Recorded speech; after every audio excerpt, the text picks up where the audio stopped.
Hi guys, welcome back to the channel. Today I'm going to do a tutorial on something that I just learned myself, but I am so glad that I did and I wanted to pass this along. You can tell by the title, this is rendering down your own beef tallow, the purification process and how to get it from what the butcher sends you to get it rendered down to beautiful, pure white tallow that you can either use it to cook with it in place of like your vegetable oil or your olive oil, or however you can fry with it, saute with it, whatever.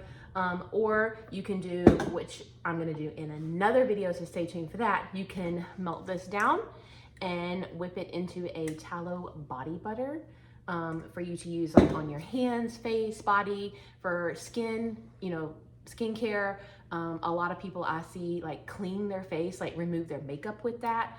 I hear that it's good for eczema, diaper rash, like all sorts of things. So we'll get into that in the other video, so stay tuned for that if you're interested in that. But we're gonna go ahead and render this down. I grabbed some more.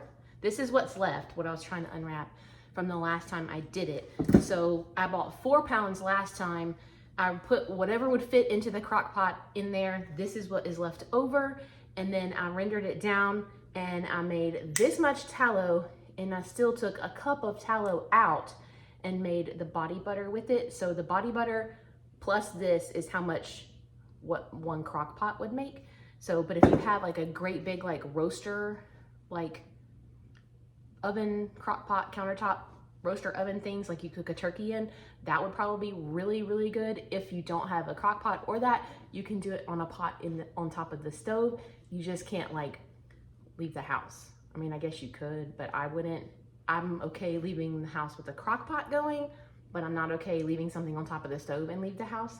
And today we have a lot of errands to run. So once you get it into the crock pot, day one, that's pretty much it for the most of the day. Now this process is, disclaimer, it is like a 3, maybe 4 day process, but the hands-on time is very minimal. It is very easy, very straightforward. It takes very little effort on your part. It's just long. It takes a long time. Kind of like making dough and then waiting for it to rise. The amount of time you actually spend on it is way less than the whole time, you know, the hour rise time, and then do something else, another hour rise or whatever, or make cookies and they have to chill overnight in the fridge. It's like that, very minimal, but it just is a long drawn out process. So we're not gonna waste any more time. You need your suet. I get mine from the meat packers. Yesterday I picked this up. It is 3.21 pounds and they charge $2.49 a pound. So my total price for 3 pounds was $7.99. See? So this is going in the crock pot today with whatever, well, I'm gonna put the leftovers in there first, you know, first in, first out. And then hopefully we can fit these other 3 pounds in there. Other than that, you need your suet, you need a crock pot, you need some salt, water, and then later, after the end of today, you're gonna need a stainless steel bowl or a glass bowl, something that's not plastic. You'll need a mesh strainer and some cheesecloth. But that is for later tonight. We don't need that now. First, we're gonna get the camera moved around and I'm gonna chop up the suet and put it in the crock pot, and then I'll show you how you do it from there. And it's so easy. So grab an apron, grab some suet, grab a crock pot, and let's go. Okay, so this is suet. This is what it looks like when you get it from the butcher. Suet, if you don't know, is just the fat that comes off of, like from right around the internal organs of the cow, like the liver, the kidneys. It's not just like all over body. It's mainly the fat that comes from around the organs. So you just wanna cut it into small chunks. Some people put it through their meat grinder. I tried that last time. I will not do that again. I'm just gonna chop it up into manageable chunks with a sharp knife and throw it in there. And so we're gonna start with what was left over from the last time so I can get it used up. And hopefully the other that I got yesterday will fit in this crock pot. Like I said, it doesn't have to be any real rhyme or reason to it. You're just going to put it in the crock pot.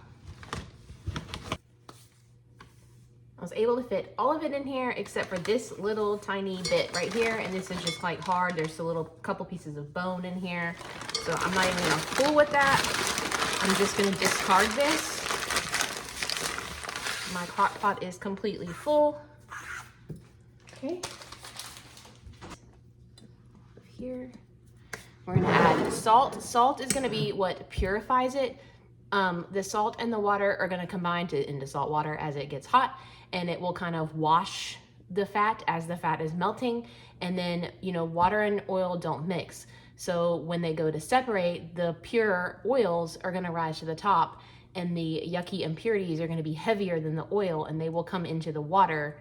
The salt will draw them out into the water, and they will sink into the water, and the oil will rise to the top as it cools overnight. And I'll show you that process later, but first we have to get it melted. So I'm not gonna measure the salt. Well, I guess we're gonna do this clump. So that's about a handful. And I'll put this back. And then you need to add water to it. This is what they refer to as the wet method. There is also a dry method. I have not researched that. It kind of scares me because they say it burns easily. This water, like I said, not only is gonna wash it and help pull the impurities out, but it's also gonna keep it from burning, and we don't want it to burn. So this is about 8 cups of water. You know, you just need, I don't know how much water to tell you. I guess it depends on your environment. If you live like in a dry climate, you're gonna need more water than if you live in a very humid climate. You may not need as much. But I'm just gonna pour this water in here.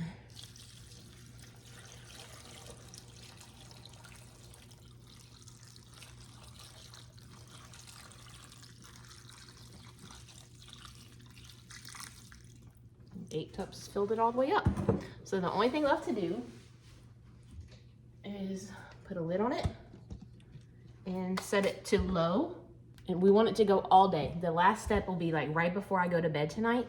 So it's just gonna go low and slow all day. So I'm gonna see if it will let me select 12 hours.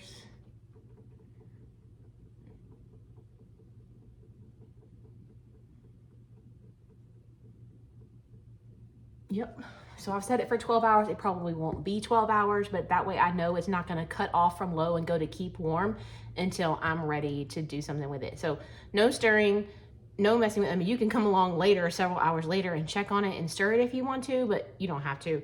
I probably will before we leave to go run our errands, and that'll be it. Other than that, that's all your hands on for day 1 for the majority until right before bed. We're gonna take this out and strain it through the cheesecloth into a bowl and stick it in the fridge to cool overnight, and then we'll be ready for day 2. So this is like 3 hours in, and this is kind of what it looks like. It's not super melted, but it's getting there. So we're just gonna kind of stir it around. You can see it's more liquid than solid at this point. So we're just gonna kind of stir it just to kind of help distribute some of that salt a little bit more, but it's not sticking or anything. It's just in there. I'm just gonna let it keep going. Put the lid back on. Okay, I'm back, and it is 9:30, so I'm trying to be quiet and not use a lot of light because Jason's already gone to bed right here on the other side of this door. So sorry for the lighting and the audio, but this is what it looks like 9.5 hours into it. This is what it looks like. Okay, so this step is easy. You just need either a metal or a glass bowl, not a plastic one, your mesh strainer, and some cheesecloth. So you're gonna just layer it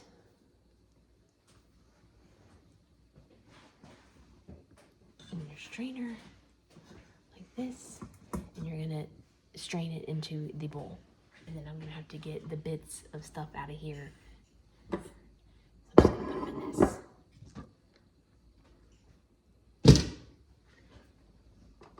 Turn that off, unplug it. And then tomorrow I will have already washed the crock pot, and we will do this same step again in the morning. We're gonna strain this out into this bowl tonight, put these bits that we don't want in the tallow over here. That will go to the chickens. They will eat it and love it. And then we will put this bowl in the refrigerator or somewhere cold outside so that it can start to solidify. And then I'll show you in the morning what we're gonna do with what is in the bowl. We're gonna try to squeeze out as much liquid as you can.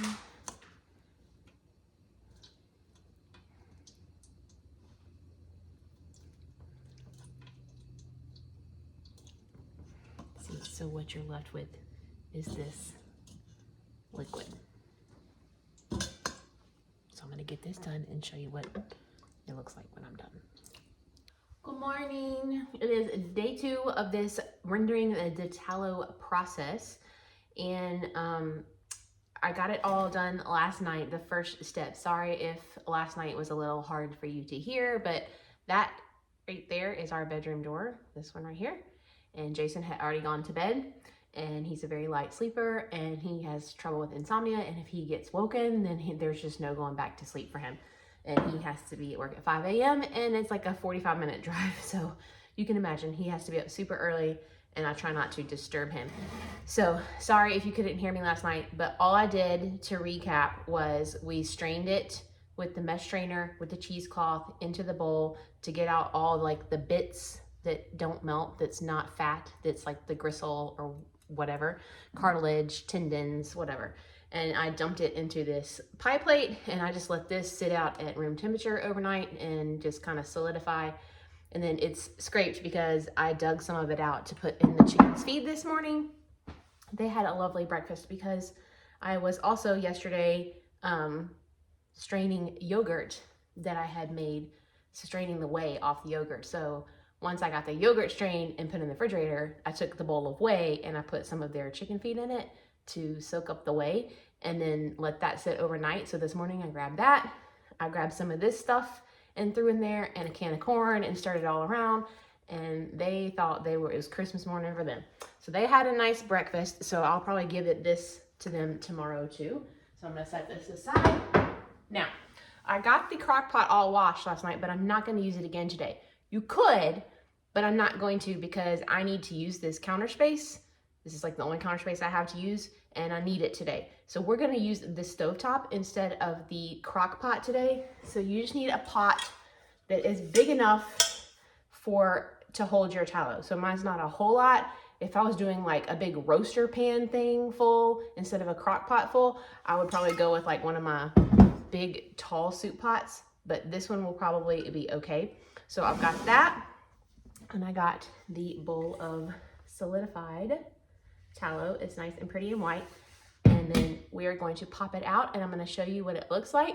We're going to scrape off any impurities off the bottom, chop it up into chunks, put it back in the pot again with the salt and the water, and do it on the stove today and wash it. So this part is pretty easy. We're just going to kind of pull at the bowl a little bit until it kind of comes away from the tallow. See, now we're just going to pop this disc out. I'm going to move it. And what should be left is the water is at the bottom, because water and oil don't mix.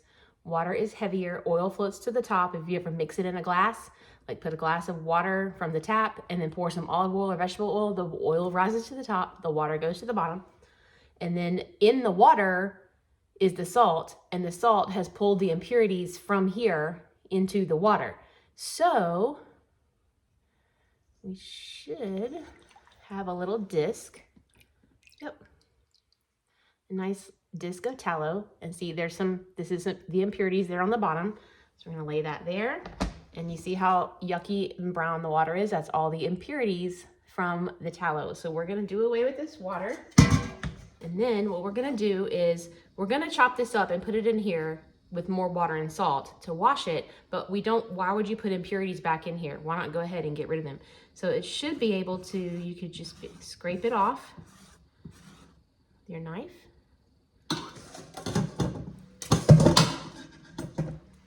you should be able to just scrape any brown, yucky bits off.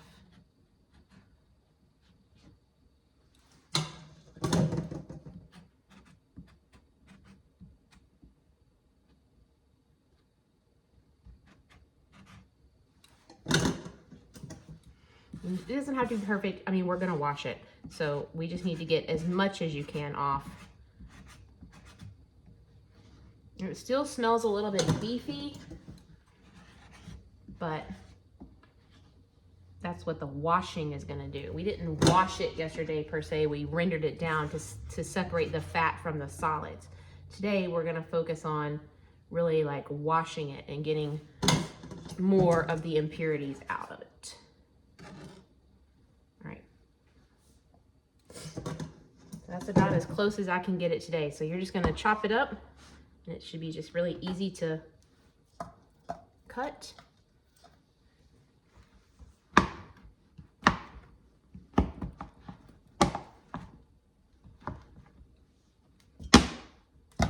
To get in the pot.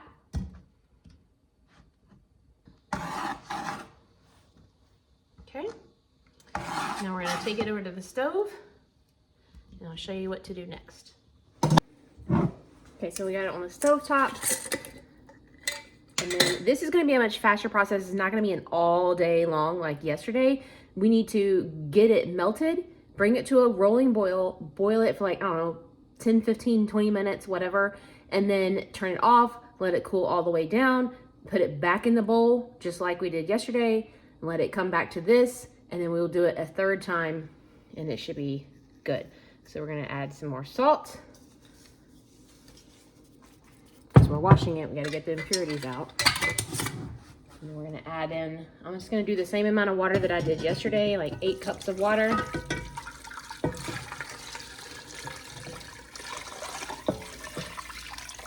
This is hot water, just to get the process started. I'm gonna put it on like medium-ish, and then I'm gonna go ahead and put a lid on it and get it to a rolling boil.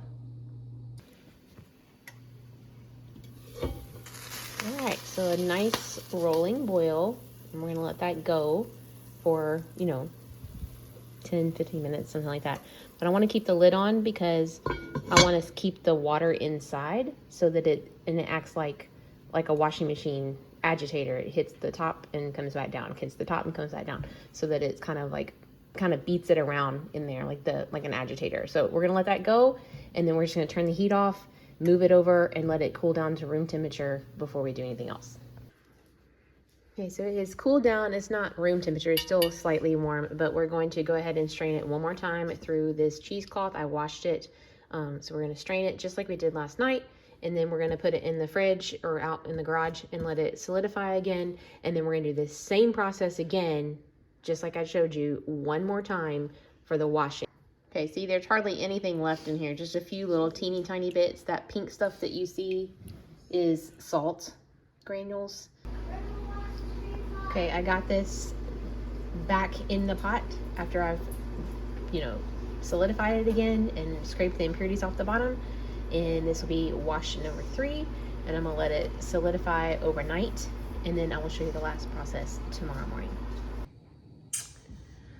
Okay, it is day 3 of this process. So far on day 1, we rendered it down in the crock pot with water and salt to get it pulled down, the fat pulled away from all the solids, the impurities pulled out into the water. And then we put it in the fridge overnight and let the water and the fat separate.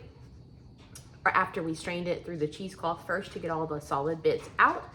That was the first process, the rendering process. Willow, get out. She knows she's not supposed to be over there. And then yesterday, day 2, we washed it twice. So the first time you saw me, we just took the disc out of the bowl and we chopped it up, scraped off any impurities out the bottom, stuck it in the pot on the stove with water and salt again. So we brought it up to a boil, let it boil for 15, 20 minutes, turned it off, let it cool down a little so that we could handle it. And this time we did not, or we strained it through the cheesecloth one more time, just to be sure there wasn't hardly anything in there. And then the second washing after we let it solidify was yesterday. You didn't see a whole lot of that because we had a little mini crisis yesterday I'll tell you about. But we did the same thing. Once it had solidified in the refrigerator, I pulled it out, scraped off any impurities, chopped it back up, back in the pot it went. This time I only washed it with water. I did not put salt in it. Boiled it for another 15, 20 minutes, let it cool, and then did the same thing in the bowl last night, and here it is for the last time. So it got rendered once, washed twice. This is the third and final step. So today we're going to take this disc out of the bowl, and there's like hardly anything on the bottom, so it's pretty pure. I mean, there's nothing on the bottom. So we're gonna chop this up and put it back in the pot, except for this time we are not using any water at all. We have to get the water out of it so that we can store it safely without it molding. So just for, I can't tip it up and show you. I'll move the camera and so you can see just how clear this water is compared to the first day. It was really brown, really gross. And now that we've washed it twice, whatever would have been in there this last time should be in this water. So when you see this water, you'll see it's very clean now and pure and pretty and white. It doesn't really have a smell to it. Smells, if anything, it probably smells like a wax, like a paraffin. It doesn't smell beefy at all. So this is just pure beef tallow. So let me show you what the water looks like. Okay, so here's the water. See how clear that is? I mean, there's like nothing in there. It's just clear water. So, done. And then we have a jar here, nice clean jar and lid that we're gonna store it in. But to store it, you need to get all of the water out because water creates mold and you don't want it to mold. You want it to be able to be shelf stable. If you have a cool, dark pantry, it can sit in your pantry and you can store it that way. Or if you don't have a cool pantry, maybe your pantry is warm all the time, or maybe it's damp or something, you can store these in the fridge or the freezer. So but first we have to get all of the water out. So we're gonna get this chopped back up and put back in the pot. And then I had this out just in case I need to scrape off any impurities, but I don't need to. And like you can see the difference in the white. See how pure and white this is from yesterday, me scraping this off after washing, versus the solid bits that we got out on the first day with the cheesecloth. So it gets more and more pure every time you wash it. So I patted the disc of tallow dry, as dry as I could get it with the dish towel, so that it's hardly any water on there. So we're just gonna turn this burner on like a medium low, because you just wanna melt it until it's all liquid, and then whatever water is in the pot will bubble up and come to the top. Just think about like when you're deep frying something and you have a pot of oil. Willow, get out of my kitchen. You deep fry and you have a pot full of oil and you drop water in it, the water's gonna rise to the top and come out, but the oil itself never comes to a boil. It doesn't boil. It just sits there and gets hot. So any water that's gonna come in here is gonna come to the boiling point and rise to the top and pop. The bubbles will pop, it will evaporate. So we do not want a lid on this so that the water can evaporate out. So we're just gonna watch it closely as it's melting, maybe a stir it occasionally to help those bubbles get knocked off the bottom. And then once it is completely melted, we'll turn it off and let it cool down to where we can handle it safely and pour it into the jar. Okay, so you can see it's all melted now and the water that's in it is starting to bubble up and come to the surface. So we're just gonna kind of help knock the bubbles off the bottom, kind of get them to come to the top and just let it go. And I don't really know how long this process takes. It's just gonna be until it doesn't bubble anymore. Okay, so it slowed all the way down to where there were no more bubbles popping up, and we moved it off of the heat, and we're just gonna let it cool down enough to where we can handle it safely and get it into the jar, and then it will be ready to store. So I've got it cooled down, and I have a measuring cup here because it's already melted. So at this point, you can either just go ahead and put it in your jar and store it, and that's fine if you're just gonna use it to cook with or store for later. But while it's in liquid form, I'm gonna go ahead and measure out 1 cup because I'm gonna make some whipped tallow body butter. So that video is coming next, so stay tuned for that. But there's no sense in putting it all in here and then have to melt it back down to measure out a cup and all that stuff. So we're gonna go ahead and measure out our cup and set it aside and put the rest in the jar.